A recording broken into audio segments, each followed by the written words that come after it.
Hi, beautiful. Welcome to A Course in Miracles. We're reading in the text, chapter 9, the acceptance of the atonement. And today we are in section 8, grandeur versus grandiosity.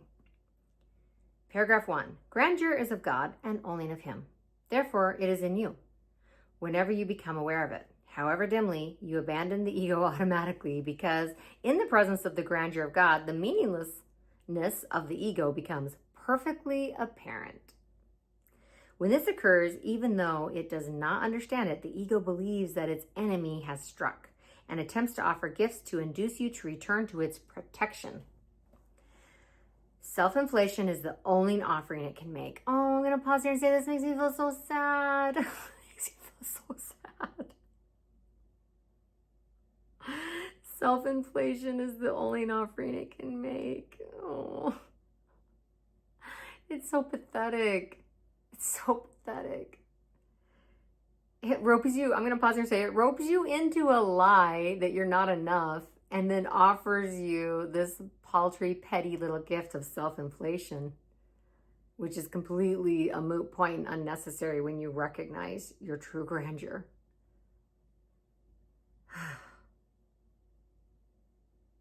Just feel the pitiful nature of it. Self-inflation is the only offering it can make. Oh, that comes from a place of fear and ignorance. The grandiosity of the ego is its alternative to the grandeur of God. Which will you choose? I'll pause here and say, are you going to choose the truth, which is the grandeur of God? Or are you going to choose the lie, which is the grandiosity of the ego? Grandiosity is always a cover for despair. I'm going to pause here and say, this is so sad. The sadness of this is really striking me right now. The pathetic, pitiful nature of the ego, and that we've all been there. We've all experienced it, and it's so sad. It's such an ignorant and confused state, and so unnecessary, and it's literally the opposite of the truth. Grandiosity is always a cover for despair. It is without hope because it is not real. It is an attempt to counteract your littleness based on the belief that the littleness is real. Oh, let's pause here and feel that. It's an attempt to counteract your littleness based on the belief that the littleness is real. If you think you're little, if you're in that delusion, then you might take the ego's paltry gifts of self-inflation. What a pity. Let's not do it. Let's not fall for it. Without this belief, grandiosity is meaningless and you could not possibly want it. The essence of grandiosity is competitiveness because it always involves attack. It is a delusional attempt to outdo but not to undo.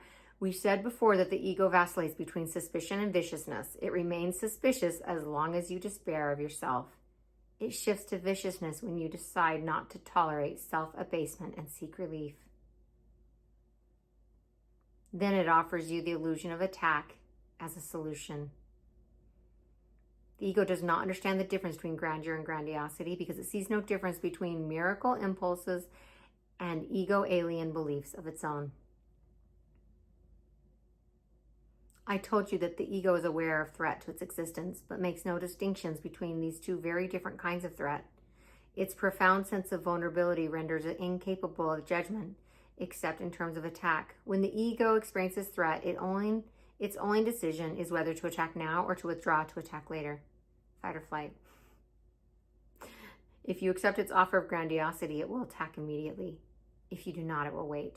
Oh my goodness. Let's pause here and break this down a little bit. If you accept the ego's offer of grandiosity, then it will attack immediately because it'll be like, I'm better than you. I'm stronger. I'll take you out. I can take you on because I'm better. If you do not, then it will wait. It'll say, well, I'm scared and I'm inferior and I'm weak, so I better go hide. But when I get the chance, I'll attack.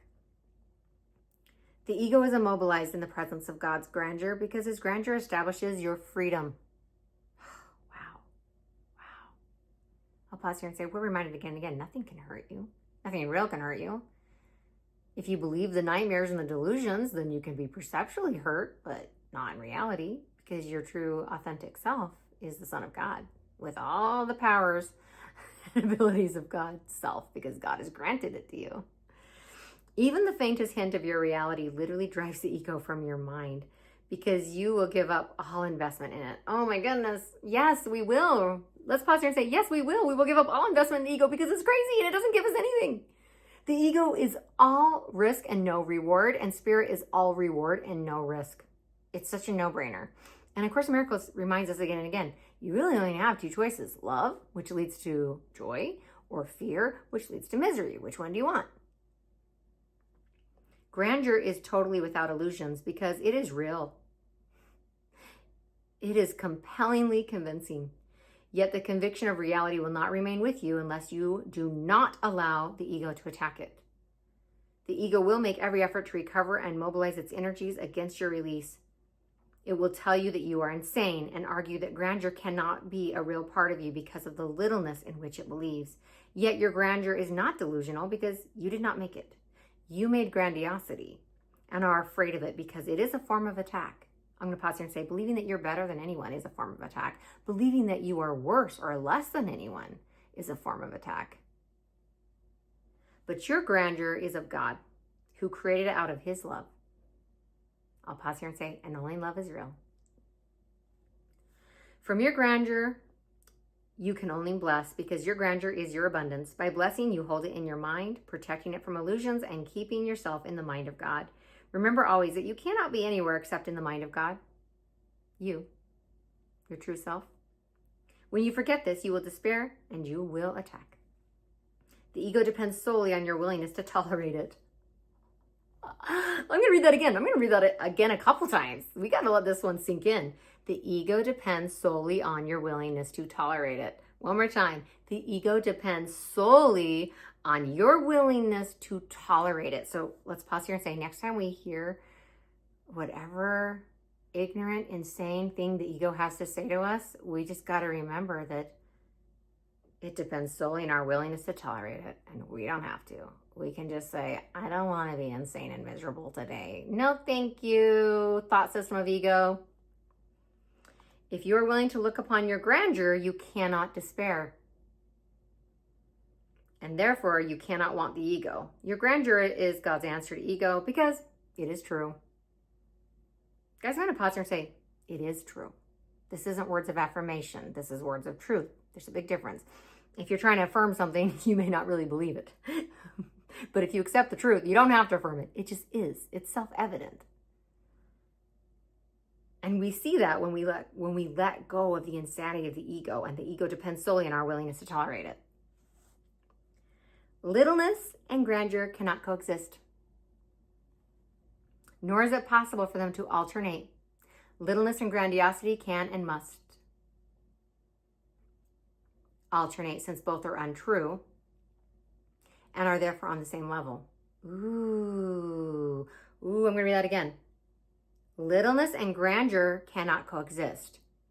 I'll pause and say they can't coexist because only one is real. Your true grandeur is real. Your littleness isn't real. So they're not existing on the same plane because one is lies and one is truth. So they can't alternate. Littleness and grandeur cannot coexist, nor is it possible for them to alternate. That makes sense.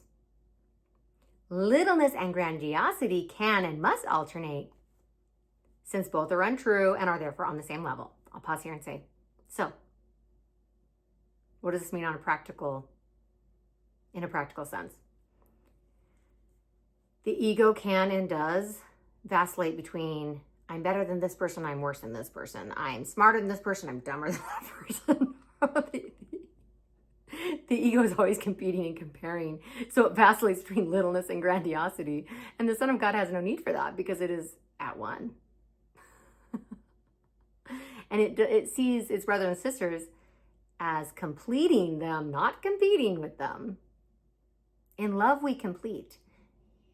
In ego, we compete.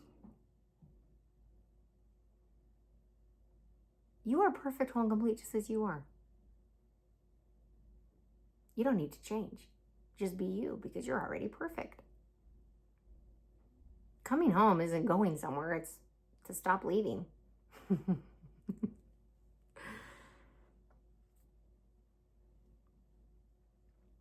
Littleness and grandiosity can and must alternate, since both are untrue and are therefore on the same level. Being the level of shift, it is experienced as shifting, and extremes are its essential characteristic. Okay, there's so much more wisdom and beauty here. I want to read the entire chapter to you, but we'll stop here. Let's just reflect on this for a moment. Extremes are its essential characteristic. Have you experienced that? I know I have. I'll be vulnerable and share. There have been times where I'm struggling and I'm like, wow, I'm the worst. Life is the worst. Everything's terrible. And then, I'm going to raise my vibration. I'm going to get out of this funk. Okay, everything's perfect. Everything's wonderful. Woo!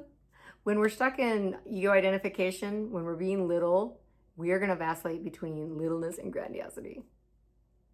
Thank goodness we're being offered to step out of the layer of delusion and into the truth, which is your grandeur and your brothers and sisters. And at that level, it's not about being better than or less than. We are one.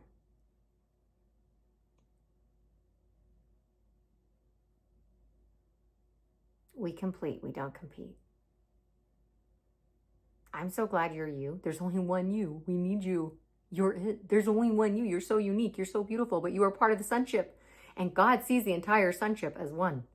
Even though each of us have this beautiful uniqueness, like flowers in a field where each one is slightly or even very different, but very beautiful. I was looking at wildflowers the other day because I was up in the mountains on a walk, and each one was so pretty. There was yellow, really bright, big yellow ones. There were these little delicate purple ones. There was these tiny ones that were looked like little fairy flowers. They were pink and purple. And I was like, they're all so beautiful. I couldn't look at one and go, that one's better than that one. No, they're just different and unique. And yet, together, it was this just beautiful field of wildflowers.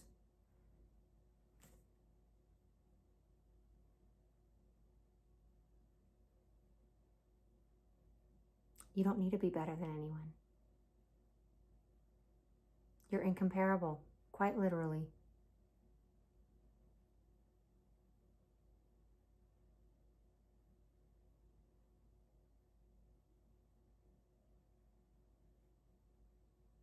Not separate.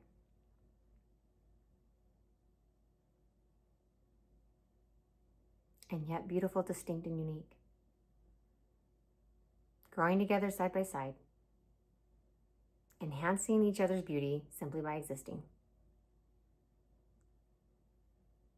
Brightening up the meadow of life, if we're going to stick with my wildflower metaphor, by your existence, by you showing up and blooming as you, not anybody else. Whether you're a big, bright, happy yellow flower or a tiny little delicate blue flower, you add beauty and a unique contribution that no one else can add. It's you. Thank you. Thank you for being here and showing up as you. That is all you ever needed to do. No more, no less. And being you, once we drop the ego's defenses, is the easiest thing you could ever do, because it's literally just showing up as yourself without any effort, without any pretense, without a mask. And that is God's gift to the world. You as you. Thank you so much for being here. I love you. I'll see you soon.